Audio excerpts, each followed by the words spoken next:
Неврелерinin үнүнөн улам ойгонуп кеткен Касиет дароо эле каңылжырды жарган тамактын жытын сезип, келиним качан тамак жасап үлгүрдү экен деп ойлонуп, ордунан козголгончо эле өзү күтпөгөн бир топ сөздөр айтылып кетти.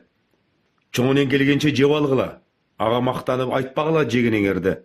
Төртөөбүз келе алганмын. Анын үстүнө чоңунеңер тойдон тоюп келет, деп келини базардан алып келген самсаны алардын тарелкасына салып берип жатты. Эрте менен өзү тойго жөнөмөк болуп, мени чакырып алышат да, таштап кетип калышмак беле. Үйдө эле күтүп отурайын деп, веранданын күнөс тарабына жатып, көзү илинип кетиптир. Келини 3 баласын алып, зарыл кийим кечесин алып бермек болуп, базарга кетишкен. Ортодо терезе бар, ал ачылып турган соң сөздөрү баары угулуп калды. А келини энесин тойго кетти деп ойлогон. Тойго чогуу баруучулар жөнө эле көңдөнөт. Эч ким деле үйүнө келип, үн салып чакыргандай болбоду. Булар да базардан тез эле келип калышкандай.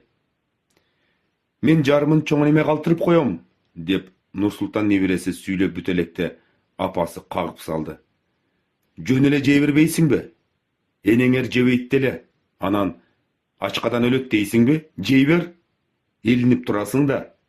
Маганчалык илинбейсиң го? Жата бергенге болбой калды. Дагы кандай сөздөр сүйлөнүп кетет деп ордунан козголду. Ачкадан го өлбөйм дечи. Көңүл деген өлдү да. Берсеңер деле кайра өзүңөргө коюп берет элем. Тамакты ашап жеген деле жашта эмесмин. Колумдагыны оозума жеткире койбой, кайра оозуңарга салчу элем. Эми бир айтылган сөз да. Кардыма эмес, кадырма ыйлагандай болуп кеттим, деп ордунан туруп сыртка жөнөдү. Баары чочуп кетишти. Үйдө эмес деп ойлоп алышкан үчүн жеген тамактары өтпөй тиктеп калышты.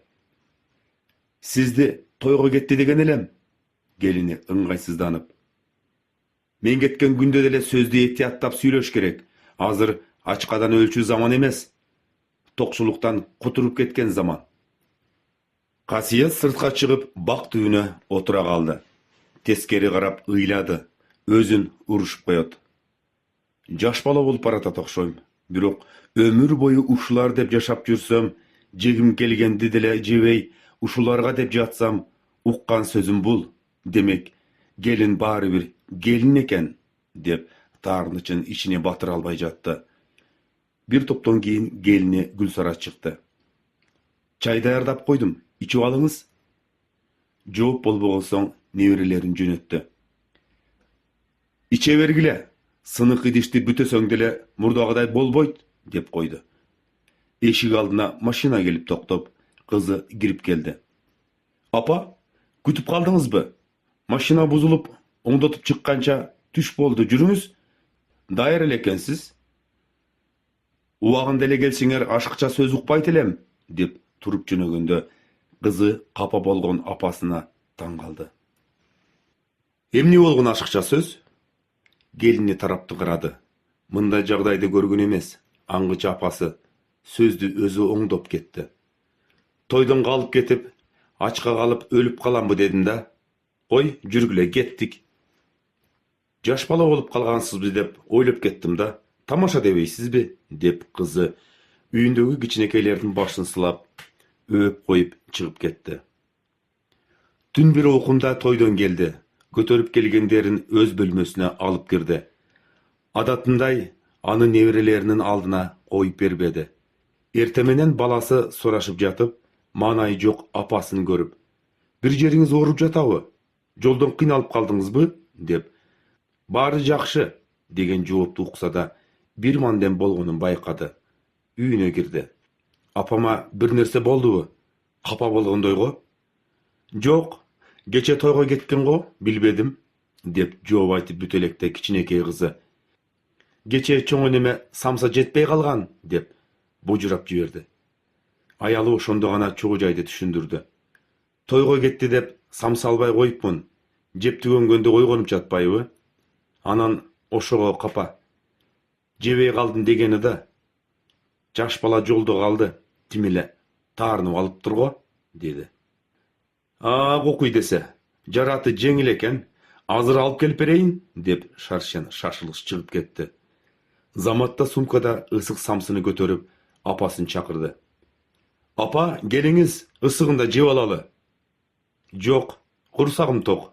Анын үстүнө тойдон келген кешикти коюп койдум. Ачка калып өлбөйүн деп. Баласы анча түшүнө бербегени менен апасы жөн жерден таарынбаганын сезип жатты. Апа, тамакада ошончо капа болосузбу? Мындай адатыңыз жок эле го? Деген боюнча үйүнө кирип кетти. Бир топтон кийин келини келди кечирим сурап. Мага лаксыбай тирилигиңерди кыла бергиле. Таарынып каяка барат элем. Өлсөм өлүгүм үйдөн чыгат. Төрмөн көрүм жакын турат. Болду.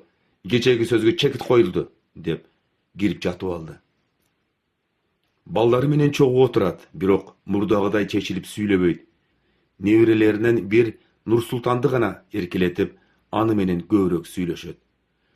Өзү айткандай, көрү жакын калган экен, жыл айланбай өтүп кетти.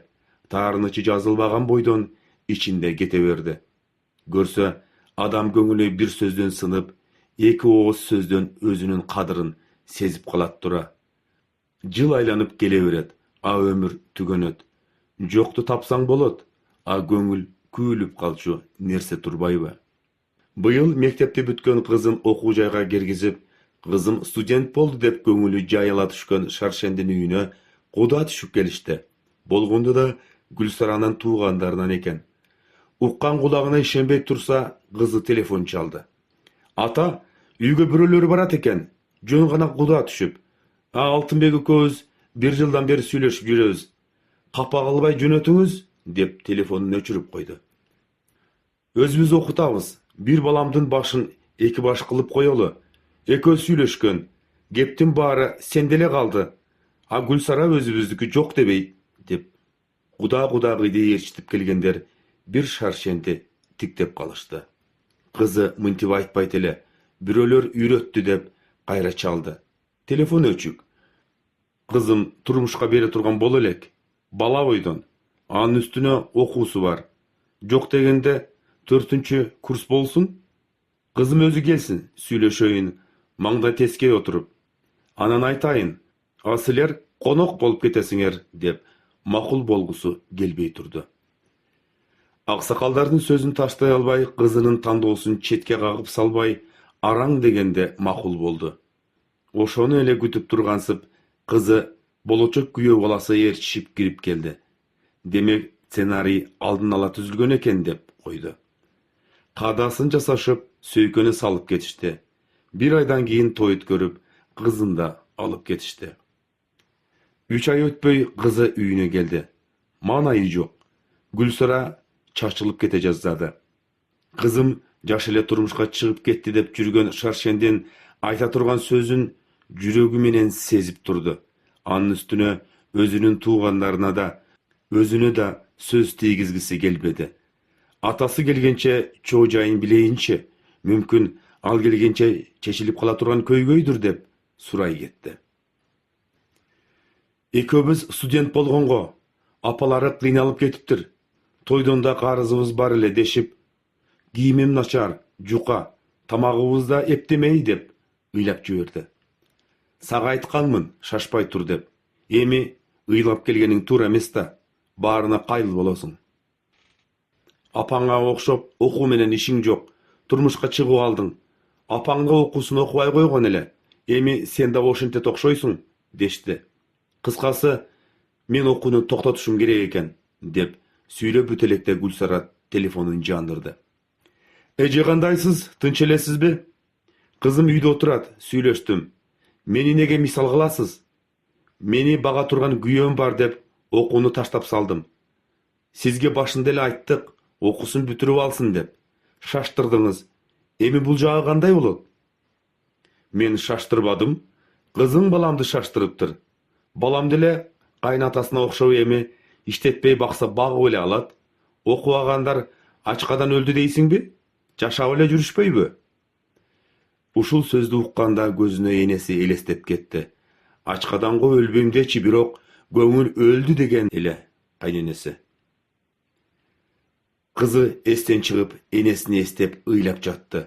Enesinin көңүлүн таба албай койгонуна, сөздү туура эмес айтып алганына, чын эле көңүлү өлгөн боюнча өзү да кете бергенине өксүп ыйлап жатты. Капа болуп турган деле сөз айтпадым эле. Ачуу үстүндө оозумдан чыгып кеткен сөз үчүн кечирим сураймын.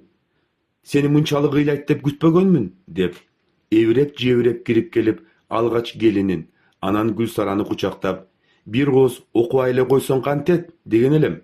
Аталары, балам укпасын эми, кой жүр, эч ким уга электи, кетип калалы. Эртең окууңа бара кой, деп кайнене келинин ээрчитип чыгып кетти. Алар кеткенде деле бир жүк басып тургандай жүрөгү кысылып чыкты. Жети токочун бышырып күйөөсү келгенде, апабыздын жайына барып келели, деди. Эмне болду? Апам түшүңө кирдиби? Ооба, дагы эле капа болуп жүрөт окшойт. Куран окуп бүткөндөн кийин эки жагын тазалап, мүрзө четинде көпкө отурду.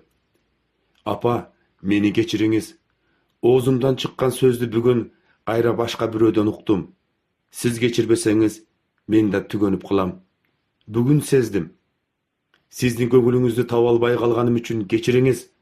Балаңыз үчүн, неберелериңиз үчүн кечириңиз. Айлана жымжырт, негедир жүрөгү кысылбай жеңилдей түштү. Шамал жүрүп, башынан сылагандай болуп кетти. Дароо шаршенди издеди. Атасынын мүрзөсүн тазалап жүрүп турал. Үйүнө кайтып келе жатып, Гүлсара баспай эле өзүн учуп келе жаткандай сезди.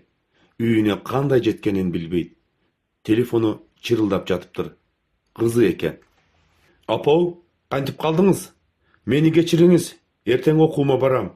Күйөө балаңыз кечкиге иш тааптыр. Жатаканасы да бар экен. Эми кыйналбайбыз. Квартирага төлөбөйбүз. Бир айдан бери жоголгон жылкыларды бүгүн таап келишиптир. Баарынын маанайы сонун. Апам чалса албай коюпсуз го. Кечинде чалып сүйлөшөм, капа болбосун деди, деп баягы капалыктын изи жок кызы сүйлөп жатты. Мен капа эмесмин, баары сонун. Кыжалат болбогула, деп тамак жасоого киришти. Шаршен кызынын ыйлаганын көрбөгөнү жакшы болду. Ачуусу менен мени да, күйөө баланы да капа кылып коймок. Баарынан жакшысы апабыздын кечирими болду. Чын эле аябай жеңилдеп калдым. Неге ушул нерсени мурда эстебедим экен? Макул, эми болсо да жүрөгүмө салганыңа рахмат, Кудайым, деп жан дүйнөсү жеңилдеп, аткарган иши да жеңил бүтүп жатканына ыраазы. Бирөөнү таарынтып алсак, кечирим суроону узартпайлы. Жакшысы капа кылбайлы. Ансыз да жашоо, тагдыр ар дайым эле баштан сылабайт. Адамдар тилди этият кылсак, жан дүйнө тынч. Убакыт учат зымырап. Жаш өтө берет. Мезгил өзүнүкүн алат. Жаман сөз менен жакшы сөз жүрөктө сакталып кала берет. Фарида Үсөнбаева, 3 январь 2025 жыл.